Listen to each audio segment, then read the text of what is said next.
Hey guys, θέλεις διαργύολο και σήμερα κράζω τον Ηρακλή Μαυράκη με ραπ. Ναι. Sorry που είναι από πίσω η αδελφή μου.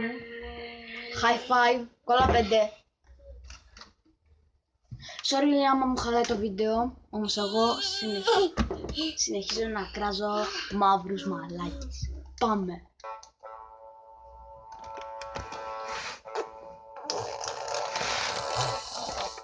Σουτ! Θα φας ξύλο! Ναι, άκου τώρα Ηρακλή μου, θα τη... Όχι ρε φίλε. Άκου τώρα Ηρακλή μου, θα τη φας τη ψωλή μου, θα την φας παιδί μου, σε βαράνε σπιτάκι σου, φοράω και καπέλο, για να σου κάνω τη ζωή, μπουρδέλο.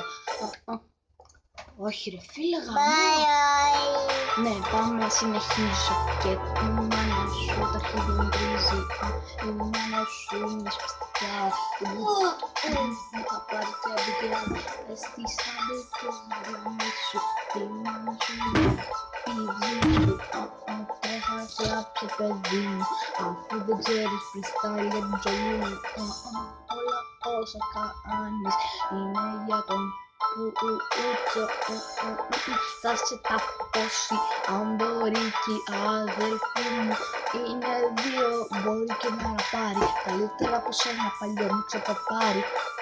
Αβίωσε τα καριολάκια, αλλιώς τη μάνα σου πες μωράκι.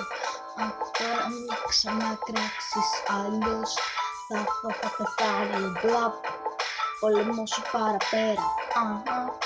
Σε γαμάω μαριμέρα.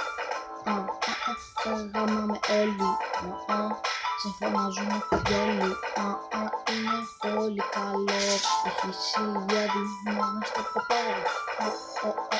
Βούλωσε το τώρα, αλλιώς θα φας μπουρδέλα για την ώρα. Θα σε στείλω στο τρελοκομείο και μετά στο χαμένο κρύο.